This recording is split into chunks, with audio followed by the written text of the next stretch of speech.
I'm Colleen Walsh, 32 years old. It was a warm July evening at a classy restaurant in Fargo, North Dakota. My family was hosting our annual gathering, and this year they even invited my brother's colleagues and his boss, a perfect stage for him to show off.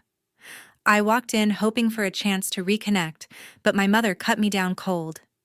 "We didn't invite you for a reason." My brother's voice followed sharp as a knife. "What are you even doing here?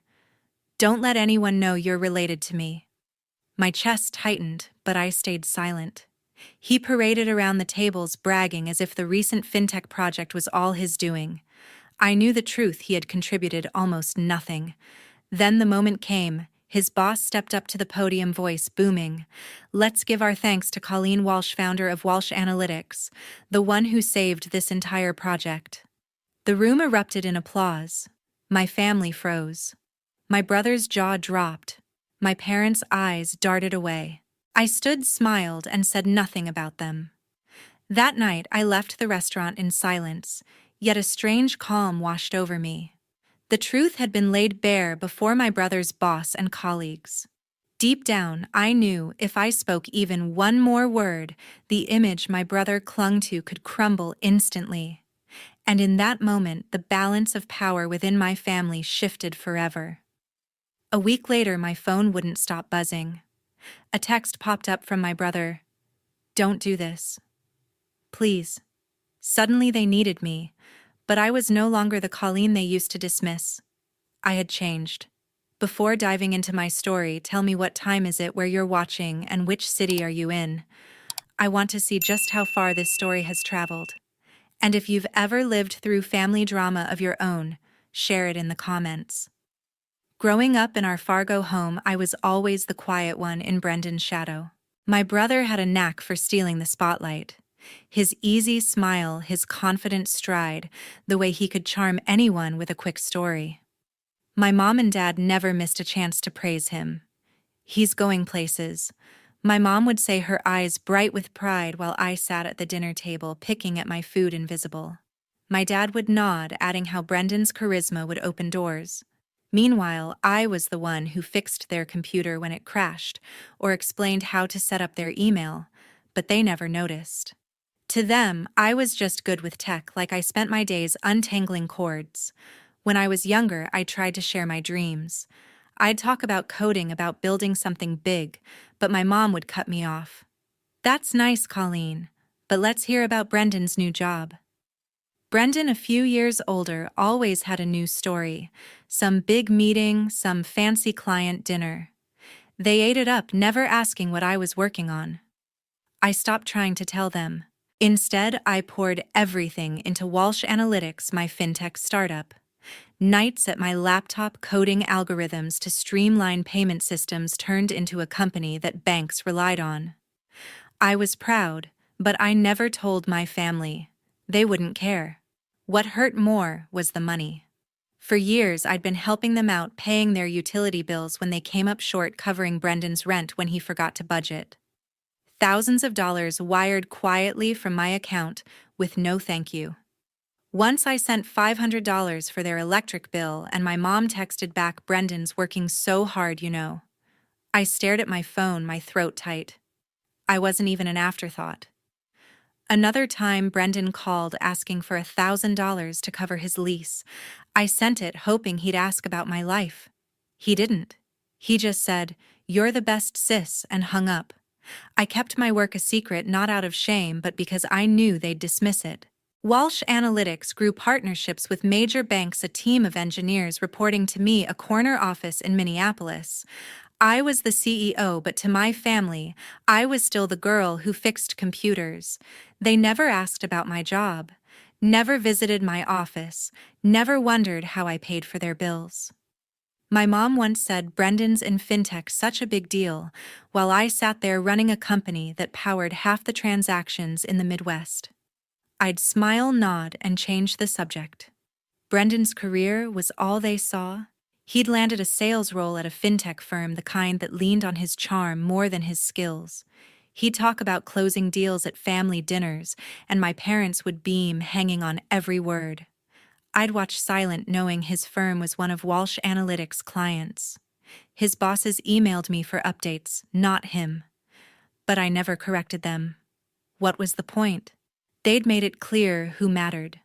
The worst was the family group chat. My mom would send photos of Brendan at some networking event captioned, "So proud of our star." I'd scroll past my finger hovering over the reply button wanting to share a press release about Walsh Analytics hitting $1 million valuation. I never did. They'd just ignore it or worse, tell me to stop showing off. So I stayed quiet, building my empire while they celebrated Brendan's empty wins. Looking back, I see how it shaped me. Every slight, every ignored achievement pushed me to work harder to prove myself to no one but me. I didn't need their praise, I had my team, my clients, my results. But that night at the restaurant, when they told me I didn't belong, something shifted. I wasn't just the quiet one anymore. I was ready to let them see who I'd become. The restaurant was alive with chatter and clinking glasses when I walked in. I adjusted my dress, hoping tonight might feel different, but my mom's voice cut through the noise. "We didn't invite you for a reason, Colleen," she said, her tone sharp, her eyes avoiding mine. I froze, my purse still clutched in my hand. Before I could respond, Brendan leaned in, his smile tight. "Don't say we're related, okay? Just keep it low-key." His words stung, but I swallowed hard, nodded, and moved past them. I wasn't here to argue. I just wanted to get through the night. I found a table near the back, away from their circle.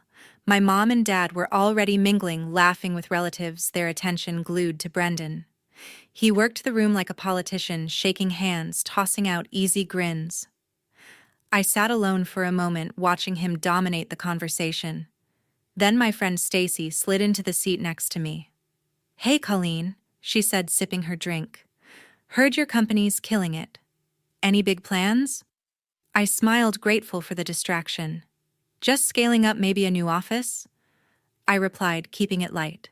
We chatted about her marketing job, steering clear of anything heavy. Stacy wasn't here to fix my family issues, and I didn't want her to. Brendan's voice carried over from a nearby table, so I landed this huge deal at work he boasted loud enough for everyone to hear. The fintech project. Basically my idea. My dad clapped him on the shoulder, beaming. "That's our boy," he said, his voice warm with pride. I bit my lip, knowing the truth. Brendan's firm relied on Walsh Analytics for that project.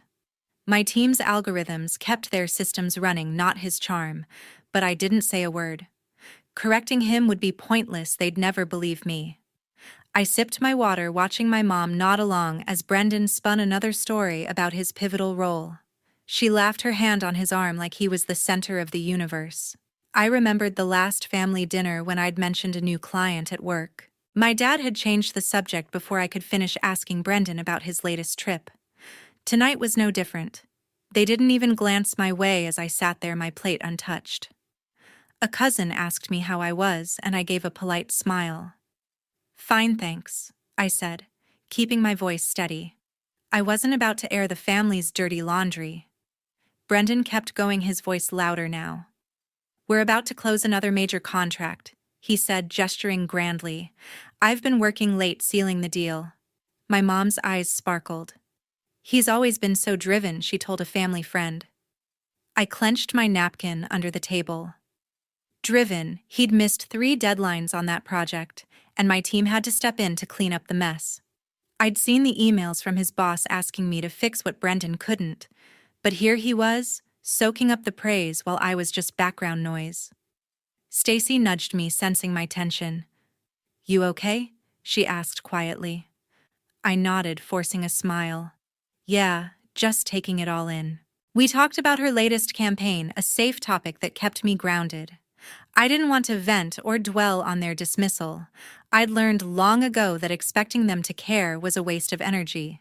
Instead, I watched Brendan hold court, my parents hanging on his every word. They didn't notice me, didn't ask about my day, my work, my life. It was like I wasn't even there. As the evening wore on, I stayed calm, my face neutral. I wasn't going to let their words or their silence break me. I'd come to this gathering hoping for a shred of connection, but I was starting to see that hope was misplaced. They'd made their choice, and it wasn't me. But I wasn't invisible, not anymore. I had my own world, my own wins, and I didn't need their approval to keep going. As dessert was served, the chatter in the Fargo restaurant quieted forks pausing over plates of cheesecake. I leaned back in my chair expecting another toast to someone's milestone. Richard, Brendan's boss, cleared his throat, his voice steady and commanding. "I want to take a moment to thank someone who saved our company's biggest project this year," he said, scanning the room. My stomach tightened. I wasn't used to attention at these gatherings. Then he looked straight at me. "Colleen Walsh, founder and CEO of Walsh Analytics, your work was a game changer." The room erupted in applause, but a chill ran through me. My mom's fork clattered against her plate. My dad's smile froze, his eyes darting to Brendan. Brendan's face drained of color, his jaw tight as he gripped his glass. Richard kept going, oblivious to the tension. "Walsh Analytics rebuilt our payment systems from the ground up. Without Colleen's algorithms, we'd have lost millions." I caught my mom's glance. Her lips pressed thin, trying to mask her shock. My dad shifted in his seat, his hands clasped too tightly. They hadn't known. None of them had. Richard gestured toward me. "Colleen, would you say a few words?" I stood, my legs steady despite the weight of their stares. As I walked to the podium, I felt Brendan's eyes burning into me, his knuckles white. I took a breath, facing the crowd. "Thank you, Richard," I said, my voice clear. "I'm honored to be here. At Walsh Analytics, we believe in results over promises. It's about persistence, building something that lasts." I kept it short, my words deliberate, not once mentioning my family. The applause swelled again, but their silence was louder. As I returned to my seat, Richard caught me at the edge of the crowd. "We're finalizing a new investment deal with Walsh Analytics," he said, his tone professional. "But we need to ensure efficiency. I'd like your input on streamlining our team." I nodded, seeing my chance. "I'll back the deal," I said, "but only if your company cuts underperforming staff. No exceptions." Richard raised an eyebrow, understanding my implication. "Agreed," he said. "We'll review everyone, starting with the sales team." I glanced at Brendan, still frozen at his table. He knew exactly what I meant. My mom's face twitched, her composure slipping. She whispered something to my dad, her hands gesturing sharply.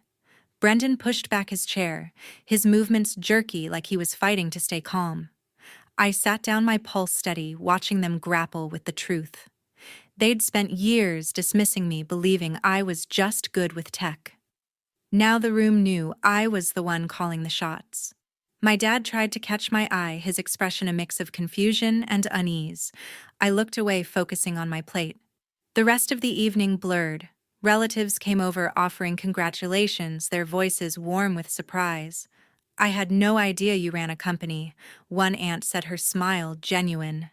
I thanked her, keeping my responses brief. My family stayed at their table, huddled together, their whispers sharp and urgent. Brendan's laughter was gone, replaced by a tight-lipped scowl. My mom's eyes flicked toward me, then away, her fingers twisting her napkin. My dad stared at his drink, saying nothing. I didn't gloat or confront them.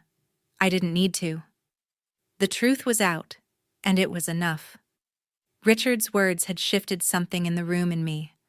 I'd spent so long invisible to them, but now they saw me not the quiet daughter, not the backup plan, but the woman who built an empire.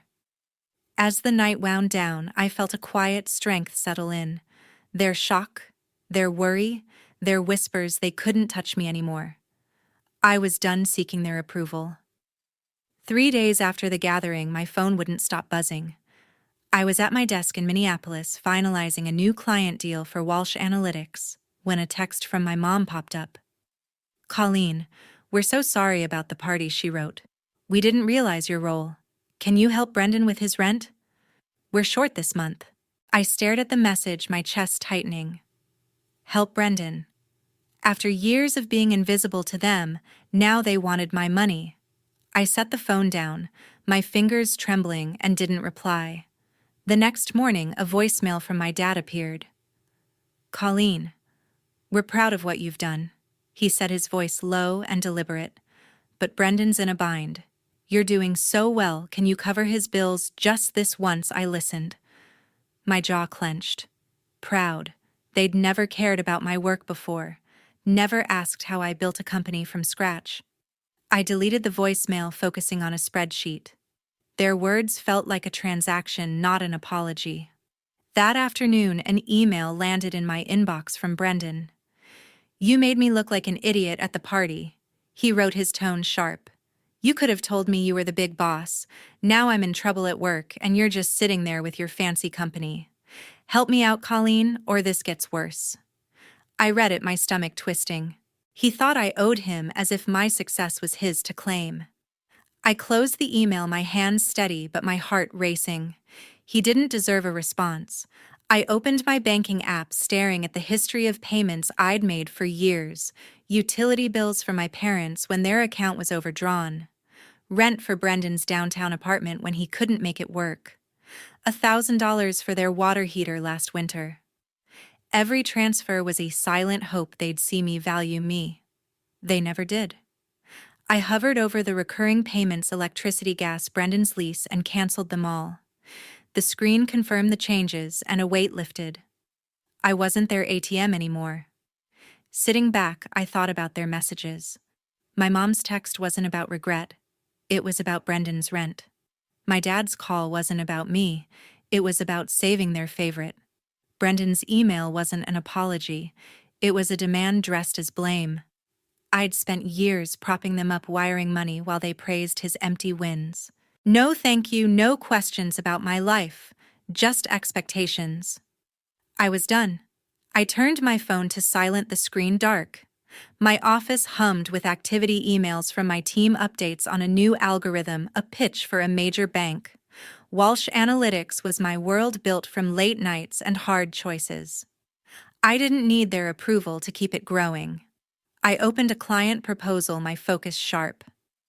Their voices, their demands faded into the background. Each unanswered message felt like a step away from their shadow. I wasn't angry, just clear. I'd given them so much money, time, hope, and they'd given me silence in return. Now I was choosing my own path. My parents' bills would pile up. Brendan's rent would go unpaid, but that was their burden now, not mine. I leaned into my work, the numbers and strategies grounding me. They'd had their chance to value me. I wasn't waiting for another. A week later, an email from Walsh Analytics' HR team landed in my inbox. I was in my Minneapolis office sipping coffee when I opened it. The subject line read, "Update on Investment Partner Review." It confirmed that Brendan's company had completed their staff evaluation as per my investment condition. Brendan had been demoted from his sales lead role due to consistent underperformance, missed deadlines, botched client reports, and reliance on my team's work. Days later, they let him go entirely. The email was formal, but the words hit hard. My condition to cut underperforming staff had worked, and Brendan was out. I leaned back, staring at the screen. Part of me had expected this, but seeing it in black and white felt heavy. I'd pushed for efficiency, not personal revenge, but I knew Brendan wouldn't see it that way.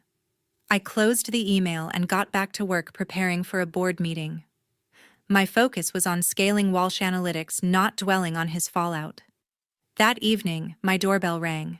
I opened the door to find Brendan standing on my porch, his face pale, eyes bloodshot.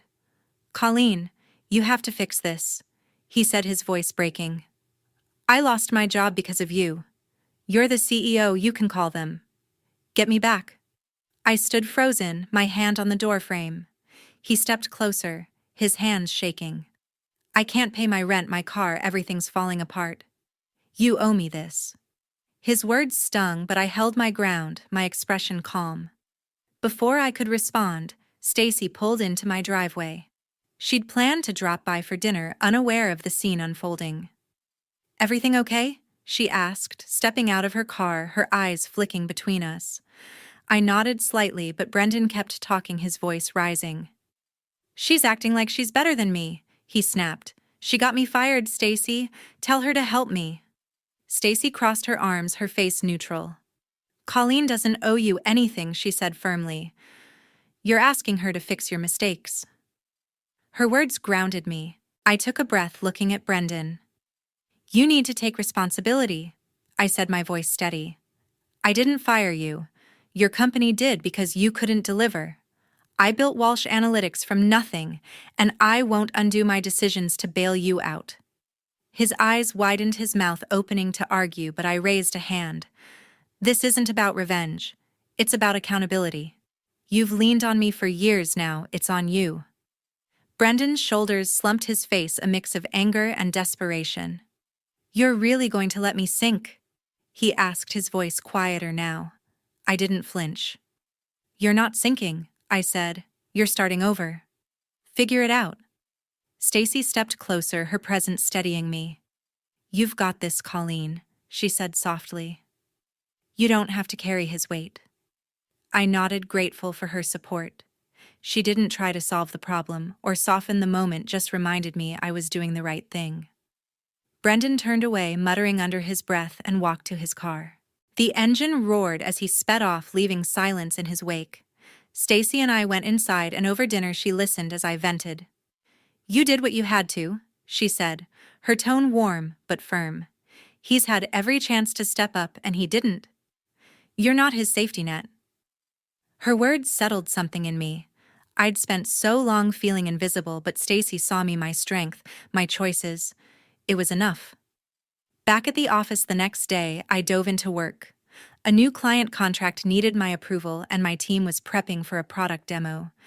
I didn't check my phone for Brendan's calls or texts. I didn't need to. I'd set a boundary, and it held. My company was thriving, my focus clear. Brendan's consequences were his own, and for the first time I felt free of his shadow. On a rainy Sunday morning, Maureen and Francis stood at my doorstep. The drizzle soaked their coats as I opened the door, my heart sinking at the sight of them. My mom's eyes were red, her hands clasped tightly. My dad stood behind her, his face drawn, avoiding my gaze. Can we come in? My mom asked, her voice soft but trembling.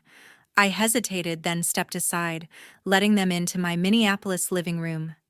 The air felt heavy, charged with unspoken expectations. We sat across from each other, the coffee table a barrier between us. My mom spoke first, her words careful. We're sorry for how we treated you at the party, she said. We didn't understand your success. But Brendan's struggling now, he needs a job. You're connected, Colleen. Can you help him? My dad nodded, his voice low. He's in a bad place since he got fired. You could make a call, get him back on his feet. I leaned back, my fingers tracing the edge of my mug. Their apologies sounded rehearsed, like a prelude to what they really wanted. I took a breath, steadying myself. You're sorry now, I asked, my tone even. For years you ignored me. You praised Brendan's every move, even when he failed. I paid your bills, covered his rent, fixed your water heater, thousands of dollars, and you never said thank you. You never asked how I managed. And now you're here, because he needs me again. My mom's face flushed, her hands twisting in her lap. We didn't know you were doing all that, she said, her voice cracking. We thought you were just helping out. My dad shifted, his eyes finally meeting mine. We made mistakes, he said. But he's your brother. Family helps family. You're successful now? Can't you give him a chance? His words stung, echoing years of their favoritism. They weren't here for me. They were here for Brendan. I stood pacing to the window, the rain streaking down the glass. I gave you chances, I said, turning to face them. Every time I sent money, every time I sat quietly while you dismissed me at dinners at the party. You told me I wasn't invited, that I shouldn't say we're related. I built Walsh Analytics from nothing, and you didn't care until it affected him. I'm done being your fallback plan. My mom's eyes widened, tears brimming. Colleen, we're trying to make this right, she said, her voice pleading. Just one call to your contacts for Brendan's sake. I shook my head, my resolve firm. No, I said. I won't let you use me anymore. Brendan made his choices, he needs to face them. I've carried this family long enough. My dad's face hardened, his hands clenching. You're turning your back on us, he said, his voice low. After everything we've been through, I crossed my arms, meeting his gaze. Everything we've been through, I repeated. You mean me watching you celebrate Brendan while I was invisible? Me working nights to keep your lights on? I'm not turning my back. I'm setting boundaries. You don't get to demand my help when you've never valued me. The room fell silent, the weight of my words settling between us. My mom wiped her eyes, her shoulders slumping. My dad stared at the floor, his jaw tight. They stood to leave, my mom's voice barely a whisper. We didn't mean to hurt you, she said, reaching for her coat. I didn't respond, holding the door open as they stepped into the rain. My dad paused, looking back. You're making this harder than it needs to be, he said. I didn't flinch. No, I said. You did. They walked to their car, the engine starting with a low hum. I closed the door, my chest tight, but my mind clear. They hadn't come to mend things. They'd come to take, and they left empty-handed. I sat back down, the quiet of my house wrapping around me. Walsh Analytics was waiting, meetings, contracts, a new project launch. I didn't need their approval to keep building, to keep thriving. They'd made their choices, and I'd made mine. The rain kept falling, but I felt lighter, unburdened by their expectations at last. The weeks that followed were the quietest I'd ever known. My phone stayed silent, no texts or calls from my family. I'd blocked their numbers after the last confrontation, and the absence of their voices felt like a weight lifted. In my Minneapolis office, I poured myself into Walsh Analytics. New contracts rolled in, my team launched a payment platform for a major bank, and our revenue projections soared. I thrived in the rhythm of meetings, coding sessions, and late-night strategy calls. My world was my work, and it was enough. I heard through a mutual acquaintance that Brendan was struggling. He'd applied for sales jobs across Fargo, but his lack of technical skills and spotty work history turned employers away. Each rejection chipped away at his confidence, leaving him stuck in a cycle of dead-end interviews. My mom and dad, meanwhile, faced their own battles. Without my financial support, their bills piled up: electricity, gas, even the mortgage. They'd relied on me for so long, assuming I'd always step in. Now they were scrambling, selling off furniture to make ends meet. I didn't gloat or dwell on their struggles. I just kept moving forward. To clear my head, I booked a week-long trip to San Francisco. I walked along the Golden Gate Bridge, the ocean breeze sharp against my skin. I ate fresh seafood at Fisherman's Wharf, watched the fog roll over the hills, and sat in cafes sketching ideas for Walsh Analytics' next project. For the first time in years, I felt free, not just from my family's demands, but from the need to prove myself to them. I wandered the city alone, my thoughts, my own, my choices unburdened. The skyline glittered at night, and I realized I was living for me, not for their approval. Looking back, I saw the truth I'd ignored for so long. My family's love came with conditions tied to what I could provide. They celebrated Brendan's empty promises while dismissing my quiet victories. I'd spent years seeking their recognition, sending money, staying silent when they pushed me aside. But their validation was a trap, pulling me into a cycle of giving without receiving. Cutting them off wasn't easy, but it was necessary. I learned that my worth didn't depend on their acknowledgement. It came from the company I built, the life I shaped, the boundaries I set. Leaving toxic relationships, even with family, was the hardest choice I'd ever made, but it gave me clarity. I wasn't responsible for their mistakes or their survival. My value wasn't tied to their expectations. It was in my resilience, my work, my ability to stand alone. San Francisco's streets reminded me of that every day, each step, a confirmation that I was enough. As I packed to return to Minneapolis, I felt a quiet strength. Walsh Analytics was growing, my team was stronger than ever, and I was at peace with my choices. My family's struggles were theirs to face, not mine to fix. I'd given them years of chances, but I'd given myself something better, a life free of their shadows. I boarded my flight home ready for the next chapter 1 I'd write on my own terms. Thank you for listening to the end. Please share your thoughts in the comments.